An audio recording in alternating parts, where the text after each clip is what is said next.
people are so worried and so focused on the future and the what ifs that we never know, might never even happen. We don't know minute to minute what's going to happen.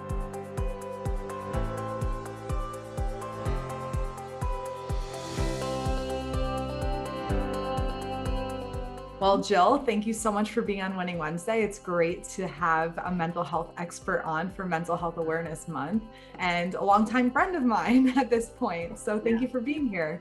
Thank you for having me. And I like to open these up with a personal and professional check-in. So just gives you an opportunity to share anything that you'd like and maybe something the audience doesn't know about you.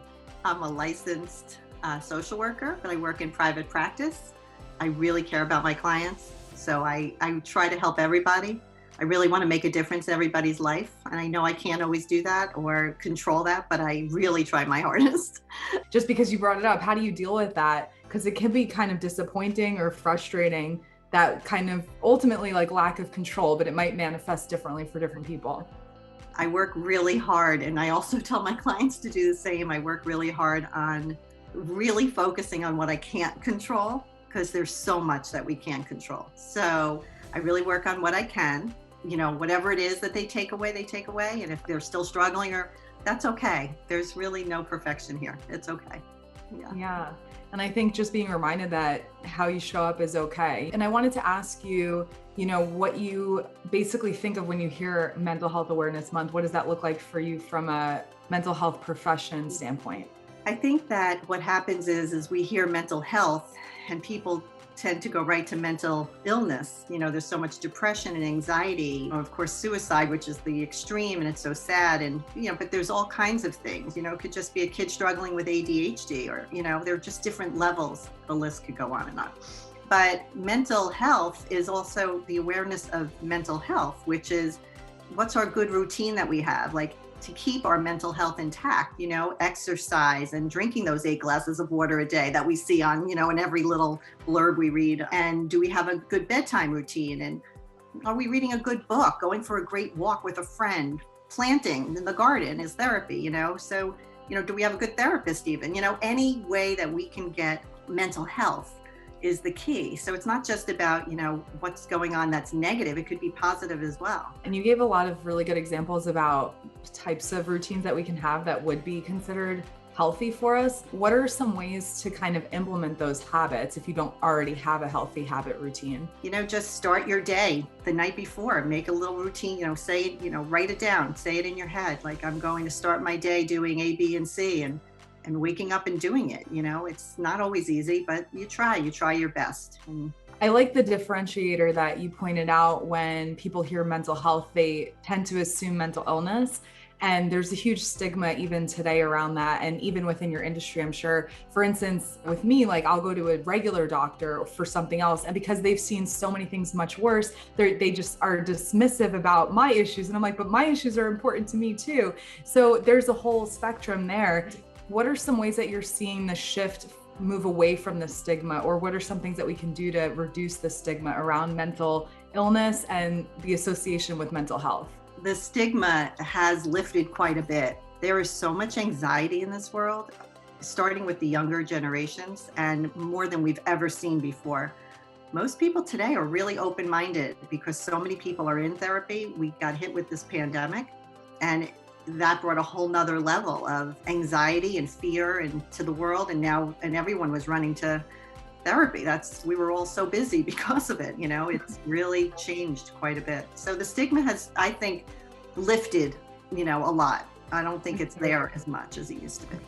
Even for me studying psychology in the past, people automatically would have comments to make. So if you're in the field, I'm sure you would be hearing the brunt of the comments. So if you're saying that it's lifted, then we should definitely believe you.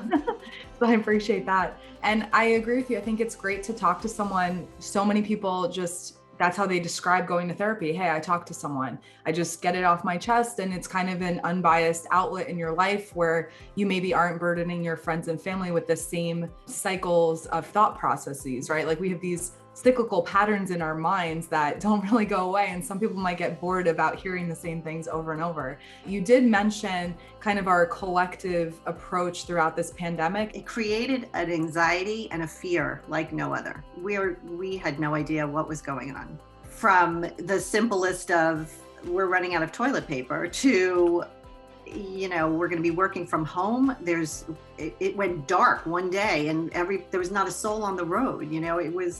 It was really scary for a while there. I mean, it still is scary, but now we're used to it. So it created just a lot of anxiety and fear were the main things, I think, for a lot of people, even depression.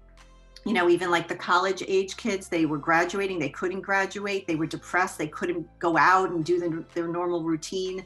And then, people that were dying. And then it, skipped forward to the vaccination. And then here we're getting vaccinated. And now people are coming in because they're scared. They don't know how to get back into the real world. So that shift back into the real world, what is that going to look like for us from a mental health perspective? What do you think?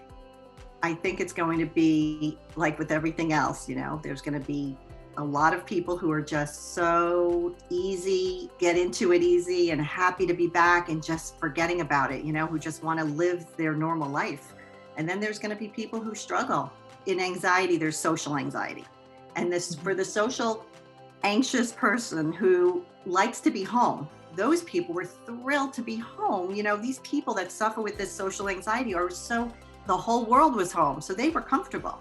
And now they're thinking like, oh, now it's even harder to get back into the world. So it really has hit so many different people, in different ways. I think some people will have an easy time and some people are gonna really struggle with it. And are there any best practices that you're kind of recommending at this point? It's a little soon, it's hard to say. I just always tell everyone have an open mind and just ease into it at your own pace and don't rush just because somebody else is, and be yourself and do what's best for you. What are some things that you kind of see where the issues arise with the comparison and how to pull ourselves out of comparing? I try to tell people to just be confident within themselves and they don't have to compare what's going on around them. It's just trying to be comfortable within your own skin, do what's best for you. It's hard, especially with social media. Oh my God, you see so much. I just try to tell everyone to just, again, go easy with themselves and do the best they can. And what does that look like in kind of a tangible way? Maybe describe a common example that you see in therapy and then how people are able to create enough space that they can give themselves that grace period. I don't know, you have the prom age kid who didn't get asked to the prom. And now she's sitting home or he's sitting home and they're looking on social media, feeling so bad about themselves. If that's what they're struggling with, like I'll say to them, make a plan, make a really great plan for yourself. Go out, do something else. Don't live in your head and because you're going to make yourself worse. And there's no point, it's one night. There are other things they can do and they can really embrace those other things so they don't have to feel so bad. What's that defining moment where you go from being upset about how your circumstances have changed and you move from the rigid mentality into more flexible one where you're able to repurpose that time? What's the tipping point?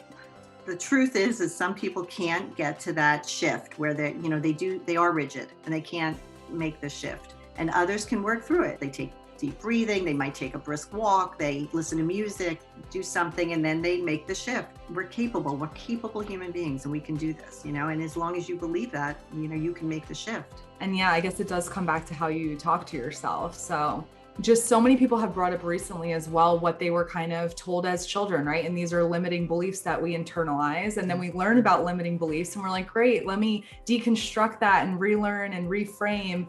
But it's still there sometimes in our sub or unconscious. And it's hard to always recognize, especially the more reactionary we are.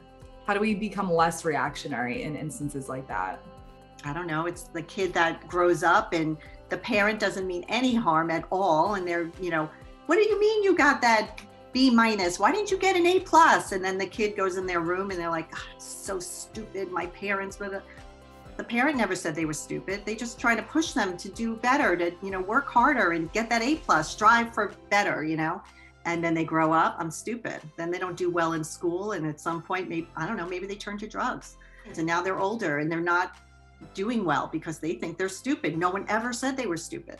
I don't know. It's just when we get older, we just have to work through that and know that, like, wait a minute, did anyone actually ever say I was stupid? No. These are all the things we deal with in mental health and, in private practice and therapy, to work through people and their feelings and their things that they go through and giving people confidence, In your experience, why is it that some people are going to use positive coping mechanisms? Even eating and exercise can be abused as well, even though initially they're kind of a positive one. So what's the shift in our brain chemistry that moves us from doing things in a positive, healthy manner into an abusive one? For somebody who grows up in an environment that's tough, let's say that they have body dysmorphia, but when they're a little bit older, they realize, that's just so unhealthy, or they talk to a doctor, and then all of a sudden they get into this healthy exercise routine, and now they're eating well and they're eating healthy, and they shift that whole negative into a positive because one person said one thing and it scared them. More recently, I started just thinking about the fact that growing up in what I consider to be a dysfunctional family, but I'm sure other people come from, dysfunction, and they kind of operate in this chaotic energy. If things are going well in their life, they almost create chaos, right? Or you'll hear people say, oh, I'm a self-sabotager. If things are too normal, too healthy, there's a distrust there. It's like, this is too good to be true. There's something must be wrong. And they dig until either something is wrong or they create something wrong. What do you have to say in instances like that where you observe those types of patterns?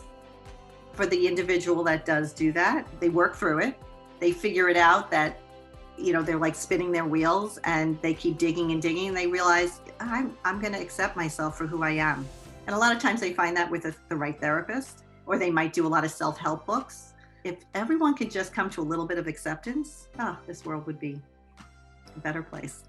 Definitely. For the people that do have that growth mindset and they are kind of moving through their self-development journey, what are some ways that they can be more in tune with their natural thought processes in each situation?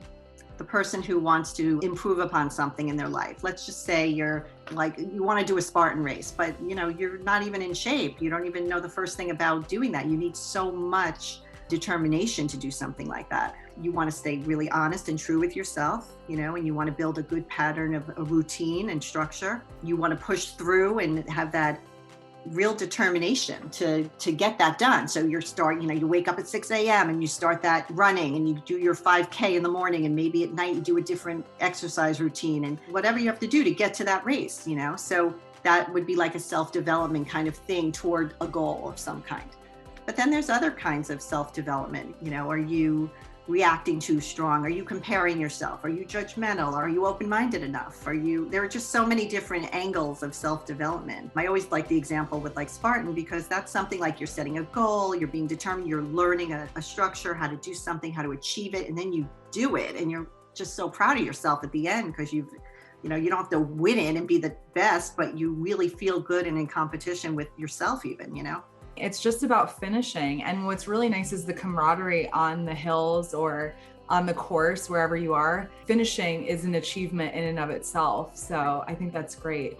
My next question is, how can colleagues show up better for each other in this virtual world? If you're just over text, email, whatever, voice messages, people can become catty or very dismissive of one another. Whereas if you're in person, you can pull each other aside, sit down, have an adult conversation, and then break it off by like going for lunch or something where you end on a high note. So what examples would you give for that? I've actually worked with companies, larger and smaller companies, on mental health because, in the last decade, mental health has been a big thing in companies overall. So forgetting the virtual and the pandemic, they want their employees to feel good and do well, not just physically. Mental health is very important. But virtually, it really changed quite a bit. And a lot of my clients who do work for big companies really struggled with that. They were so emotional and so really distraught because it really legitimately is like the water cooler. They weren't sitting around in that like huddle, with team effort and figuring things out and being so close. And they did virtual walk and talks where they would just take virtually, the whole team would literally be on their phones on Zoom, and everybody would be walking in their neighborhood and they would be talking about the team and what they were developing. They did coffee breaks and happy hours and lunch breaks. These things were all done virtually. But the one thing that I thought was really nice is that colleagues would talk to one another, and it wouldn't be about work. It would be about non-work events. That was a big thing, finding your colleague and talking about a non-work event. Everyone really band together. It was nice. just building trust within your colleagues, I think, is so important, because it's easy to fall into a mindset of paranoia. Like, oh, if I share something with this person, it might keep me from progressing in my career. They might hold it against me or something like that. So how can we better pinpoint who to trust within our workspace, and maybe what to share with who? That's a real personal feeling. There are people out there that have trust issues, so they're not going to trust anyone in the work environment. If you are someone that trusts, then you get a vibe, you kind of pick and choose. It's so personal. I couldn't really even pinpoint how to do that, because it's such a personal feeling. You have to have your own sense of, and you hope that you have the right sense, because you share something and next thing you know, it could be spoken about to others. Is there anything else that maybe we didn't touch on that you would want to share with Mental Health Awareness Month, or anything that you've seen? People are so worried and so focused on the future and the what ifs that we never know, might never even happen. We don't know minute to minute what's going to happen. You could have been using that time somewhere else, and it's not healthy. And I like the statistic, I don't know it fully off the top of my head, but something about worrying, like 5% of the things that we ever worry about actually happen. And even if it does happen, it's not necessarily happening the way that we anticipated it happening. And then the rest of it doesn't happen at all. So it's kind of like, great, that was a waste of time. And I want to ask you as well, as we wrap up, what's your favorite way to win Wednesday? I would say my favorite way to win Wednesday for me would be to focus on all the possibilities in life, always try to inspire others, to be kind and complimentary, and live life with no judgment, and live through the lens of unconditional love. And always remember, progress, not perfection. And that would be my way of winning Wednesday.